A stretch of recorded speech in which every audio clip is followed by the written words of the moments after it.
They call me Squirrel. What's going on, Squirrel Squad? It is your boy, the Squirrel. Today I want to get back into a little bit about the history of the UK, and we're going to go into why is Britain the center of the world. You know, when I got into this channel, I started doing this because I found out that I was actually, like, most of my DNA comes from the UK. And I kind of spun off, and I'm really into the comedy. I love the old shows. I love the funny stuff, and I'm still going to do plenty of that. But I want to pepper in a little learning once in a while for myself. I kind of miss learning about things. I'm not sure what this one's even about, but it kept popping up on my main page, and I saved it a long time ago, and I was like, oh, you know, I was looking through it tonight, and I was like, I came across, like, oh, it's exactly what I want. I want a learning piece. So let's get into this. Let's check out and find out why Britain is the center of the world. I'm interested to see what this video is about. I'm not even sure what all this means, but not going to find out until we watch it, I guess. So let's sit back and relax and maybe learn a little something. Maybe not. I don't know. About to find out. Here we go. Here it is. Here's the original one. I think there's this misnomer that my orange coat is dead, but no, it's just dying quickly. There's just a good amount of this going on. But I think this thing has a couple more years for sure. I know this guy. I think I did a video by him before, I believe, but I've seen this guy before. So, this is my desk. I sit here all day and I work and I look at this map whenever I'm daydreaming. I just look at this map. I bought this map off eBay and it was in like an elementary school and now it's in my office. I notice something every time I look at it that kind of irks me. That something is this. This zero. This zero, which is not just one number, but it's actually a corresponding line that looks like this.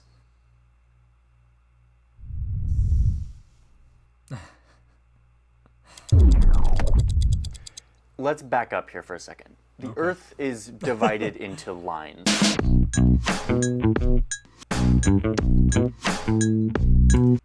It's a shout out to the 70s porno music that this guy used. Sometimes they're curved like they are on my map. And whether or not they're curved or straight has to do with this concept of projection, which I'm not going to talk about here. I've talked about plenty using a knife and a globe back in an old Vox video that I made. But just know that the Earth is divided up into lines, latitude and longitude lines, ones that go up and down and ones that go from side to side. All of these lines in the grid have a number associated with them. So for the up and down lines, there's a 0 point, and then anywhere to the right of that or east of that starts to go up from 0 to 180 with a little E next to it for east of the 0 line. And then everything to the left or the west of it has the same thing, 0 to 180 with a W for west, okay? There's 180 and 180 equals... It's flat, right?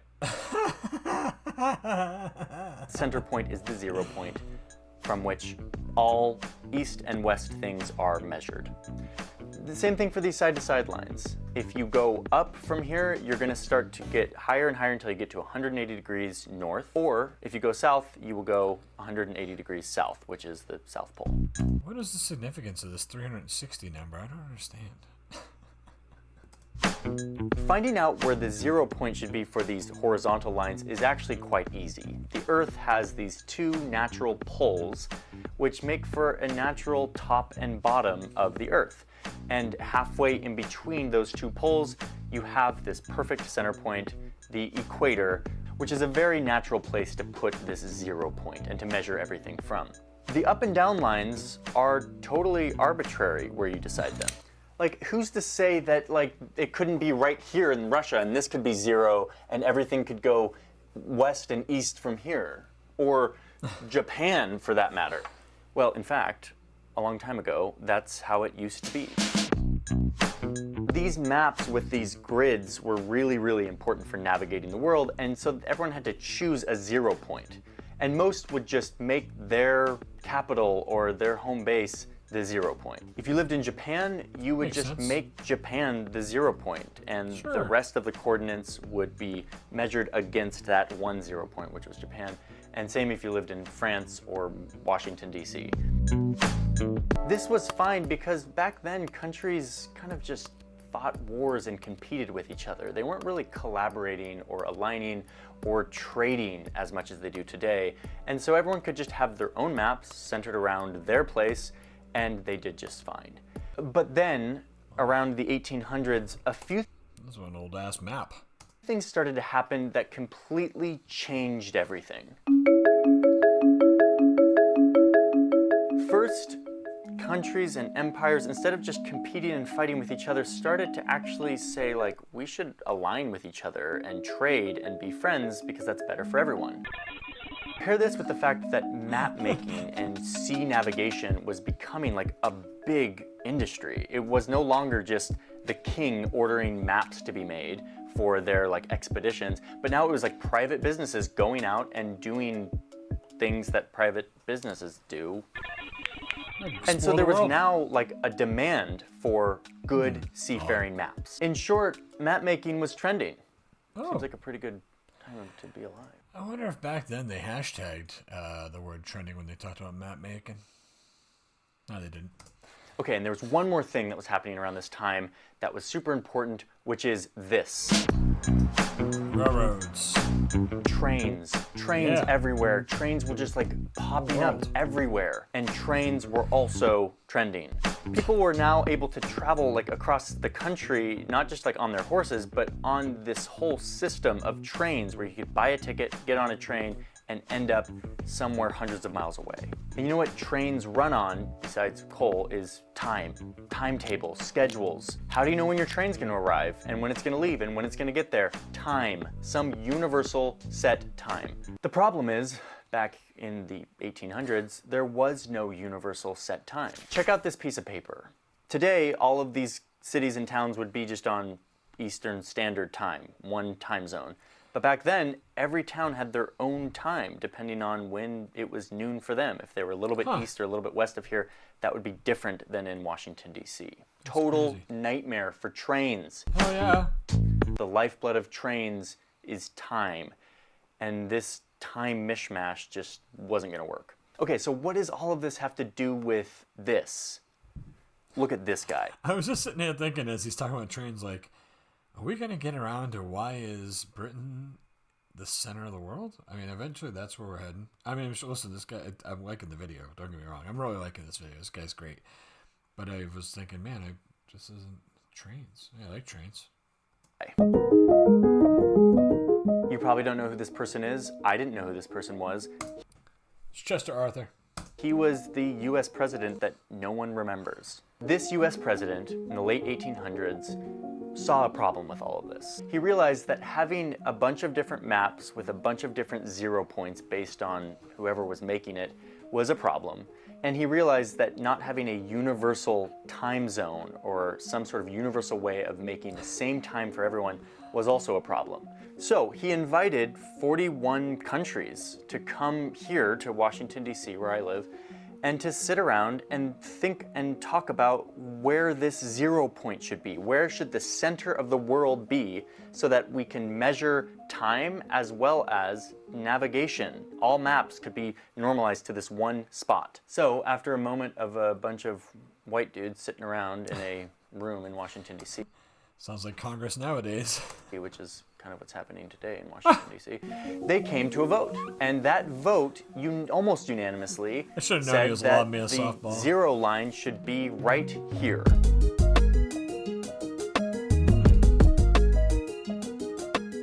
This line, if you zoom in, goes right through London, England. It actually goes through a little outskirts town called Greenwich. Greenwich is the home of the Royal Observatory of the British Empire. This would be the place where the prime meridian, or the 0 point for the entire world, meridian. east and west. I don't think I've heard the term prime meridian since like 8th grade social studies class. But as soon as he said it, I was like, wow, the prime meridian. I remember that term. Would start. Every country at the conference agreed that this should be the case, except for the Dominican Republic, at that time called Santo Domingo. They said no. They were the one country that didn't like this proposal. And France and Brazil actually abstained diplomatically, which was kind of them saying like, oh, we don't agree with this. France continued to make their maps with Paris as the center point, but eventually they got on board as well. So that gets to the crux of my big question of why the 0 right there, which is a bunch of people voted on it. But why were they so down with Britain having the 0 point being in the center of the world?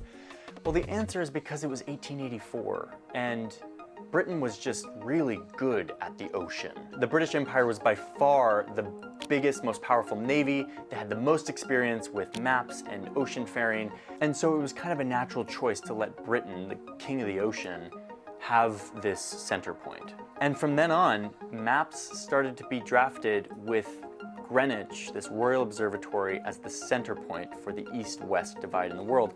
Over time, this exact point, exactly where it's drawn, has shifted a tiny bit because of better tools to measure things, and so it's actually not literally on the Royal Observatory anymore, but it's effectively in the same place that was drawn in this 1884 conference. But they also established that all time in the entire world would be measured against this same spot, Greenwich. Noon at Greenwich, at the Royal Observatory, would be the peg against which all other time was set. They called this Greenwich Mean Time. So you end up getting a map that looks like this. Greenwich Mean Time. Wow. Zoom in and you see Greenwich is right here. That's GMT, Greenwich Mean Time. Okay? Huh. You go west of here and you start to get GMT -1 or -2, -3. You can come all the way back to the east coast of the United States, and this time zone is Greenwich Mean Time -5 right now. Sometimes it's -4 if there's daylight. That's where I'm at. I'm in Greenwich Mean Time -5, which we used to call it Eastern Standard Time. I don't know if we still do or not. It seems like they've changed everything in the world these days. I don't know. Maybe it wasn't politically correct or something. I think it's something different now. Maybe I'm wrong. I might be wrong. But yeah. So I mean, I kind of knew where I fell because I know I'm 5 hours behind most of my folks. So yeah. Okay. Let's continue. Sorry. Savings and daylight savings is dumb and whatever. But you get the idea. It is the dumb. more you go west, you go back from Greenwich Mean Time.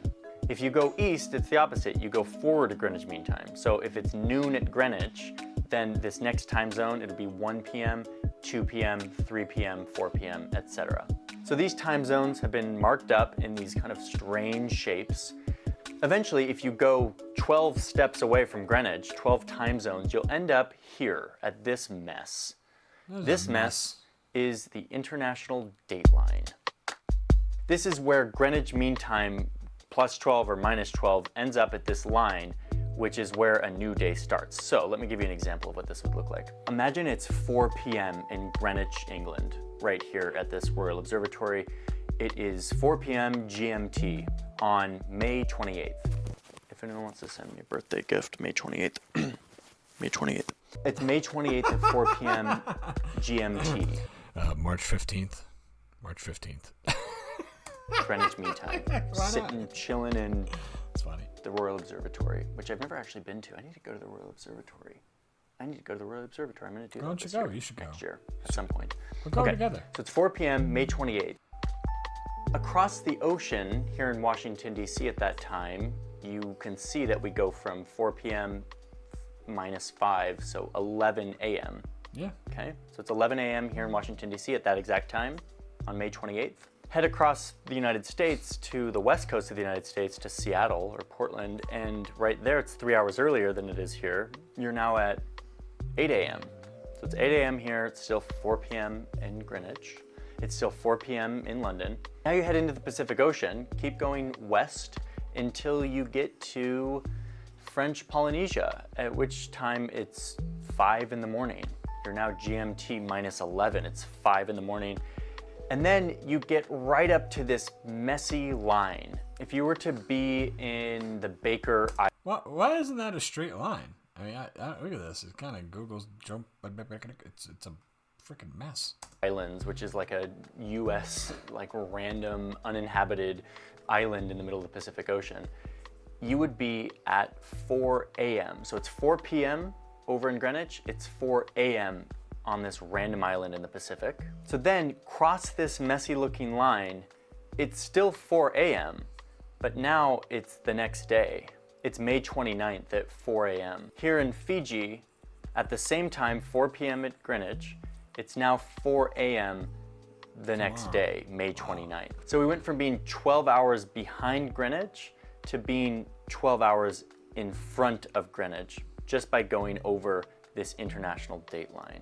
You could do this exact same thing going the other way. Start heading east and you see that it's 5 p.m. and 6 p.m. and 7 p.m. Head all the way over into Asia, and now you're getting closer to seeing how that 4 a.m. happens when you get over to Fiji. Now the caveat to all of this is, of course, is that some of these countries switch by an hour for like daylight savings type things and whatever, but ignore that. Imagine there wasn't daylight savings. Right now, in this moment where daylight savings is at least ended in the United States, this holds across the whole world. Someday I'll make a video about this whole messy debacle. Yeah. But the point of all of this is to say that because of this conference in 1884 to reconcile train timetables and to make maps more uniform, we now have this navigation and time system that rules our whole world, and Britain is just sitting at the center of it, of course. The British Empire may have fallen and the world has moved on from Britain being the center of the world in a lot of ways, but it's still technically the center of the world in a lot of ways. I'm gonna put some links in the description for some of these cool tools that kind of help visualize time zones if you're interested in that sort of thing. But yeah, my question has been answered. I actually didn't know the answer to this question and I went on a deep dive and now I know. So now I'll sit at my desk and I will know the answer to why that's 0, and I think that was worth it. So thanks. All right, so that's the end of the video. I want to thank this guy here. Let me see what his name is because I got to check it out. This is Johnny Harris. I know I've seen his videos before. Great. He does some great informational pieces. That was kind of neat, I was watching. It was like just right around the 8-minute mark in a 15-minute video. He told us why, and I was like, man, all right, you already kind of pulled the curtain back and told us why. What more could there be? But there was a lot more because he kind of explained the international date line, which was pretty awesome to kind of. It's pretty neat to think like, I guess that's where time traveling really could exist, in a sense. You cruise along on the boat. It's like it's 4 a.m. May 29th. And all of a sudden you're like 10 feet. You go forward and you're like, oh, it's 4 a.m. May 28th. We just lost an entire day. We just went back in time. So it's like when I talked to my buddy Brad over in Australia.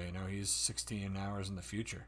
So it's kind of neat, Anyways, it was interesting. It was different, and I actually learned a lot. I learned why Britain is in the center of the world, and how trains and map making and all that affected it. And it's about time that that they ended up finding a way. It was in the 1800s. I'm surprised it made it to the 1800s before that. But I suppose he's right. People realizing they needed allies and trade partners, so it made a big difference. But Johnny Harris, thanks, man. I appreciate the video. That was pretty cool, and I hope some of you guys enjoyed learning about it as well. You guys be good, all right? I'll catch you real soon. Squirrel out.